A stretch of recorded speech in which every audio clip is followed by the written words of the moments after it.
Assalamualaikum warahmatullahi wabarakatuh. Anak-anakku kelas 7A dan 7B, kita bertemu lagi kali ini pada materi Al-Quran Hadis. Seperti biasa, sebelum kita memasuki materi, marilah kita bersama-sama membaca basmalah. Semoga pembelajaran pada kali ini dapat berjalan dengan lancar. Bismillahirrahmanirrahim. Terima kasih. Langsung saja kita masuk ke materi selanjutnya, masih di bab 1. Pada minggu kemarin kita sudah mempelajari tentang hadis, nggih. Hadis, pengertian hadis dan macam-macam hadis. Pada kali ini kita akan mempelajari tentang fungsi hadis. Nah, sebelumnya jangan lupa tentang macam-macam hadis kemarin, ya, tetap dibaca biar kita lebih mudah untuk mempelajari materi selanjutnya. Untuk macam-macam hadis kemarin sudah saya jelaskan ada 3, ya.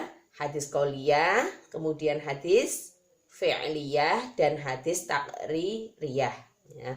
Untuk tugasnya kemarin baru kelas 7B yang saya nilai, ya. Yang 7A belum, tolong dikumpulkan yang 7A, ya.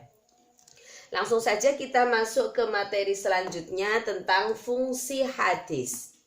Ya, fungsi hadis yang pertama yaitu menguatkan hukum-hukum di dalam Al-Quran. Bisa dilihat di halaman 13, ya.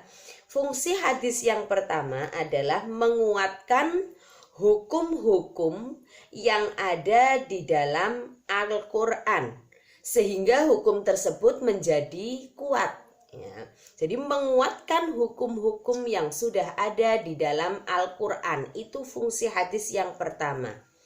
Di sini dicontohkan pada larangan untuk menjauhi perkataan dusta. Di dalam Al-Quran dijelaskan di sini, ya, ada larangan untuk menjauhi perkataan dusta, ya. Di dalam Al-Quran surat Al-Hajj ayat 30, ya, Bismillahirrahmanirrahim, wajtanibu qaulaz zuri.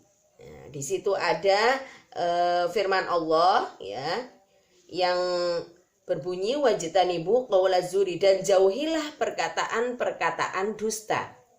Berarti di sini di dalam Al-Quran dijelaskan bahwa kita harus menjauhi perkataan-perkataan dusta, berbohong.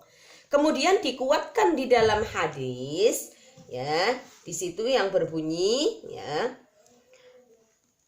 ala unabbiukum bi akbaril kabair, ya, kulna bala ya Rasulullah, qala asyirku billah wa uququl walidain wa kana muttaki'an fajalasa faqala ala wa qauluz zur.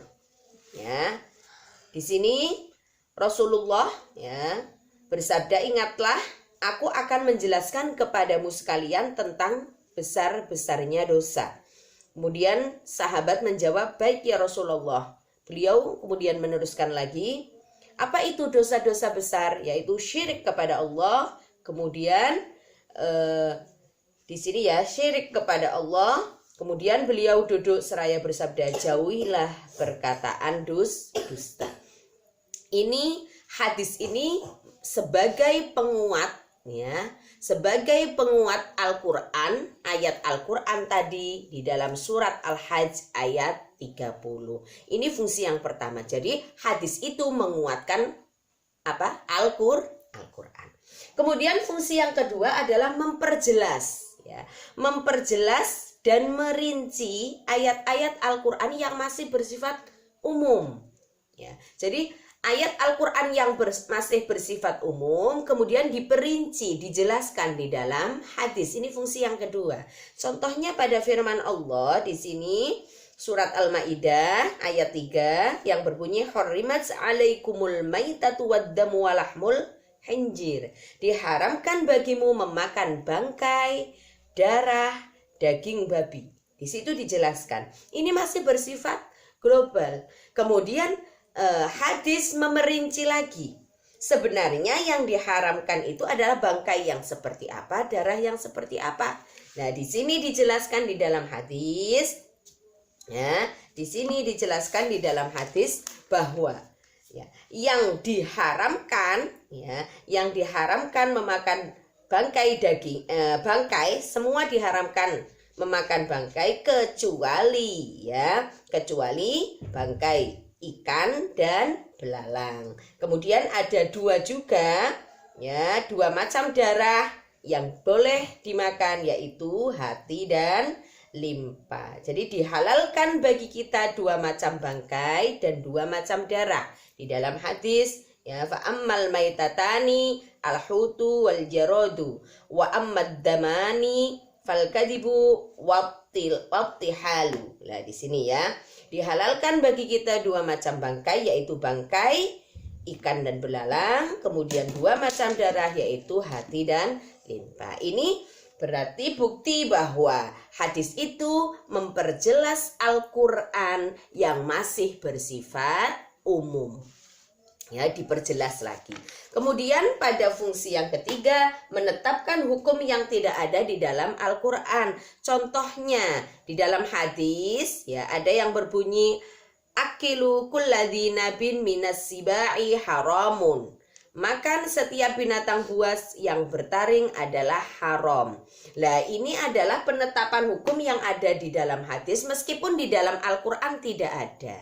Gitu ya. Jadi apa yang disampaikan oleh Rasulullah, ya, hadis tersebut yang tidak ada di dalam Al-Quran itu berarti sebagai penetapan hukum aturan meskipun di dalam Al-Quran tidak ada, tidak terdapat di dalam Al-Quran.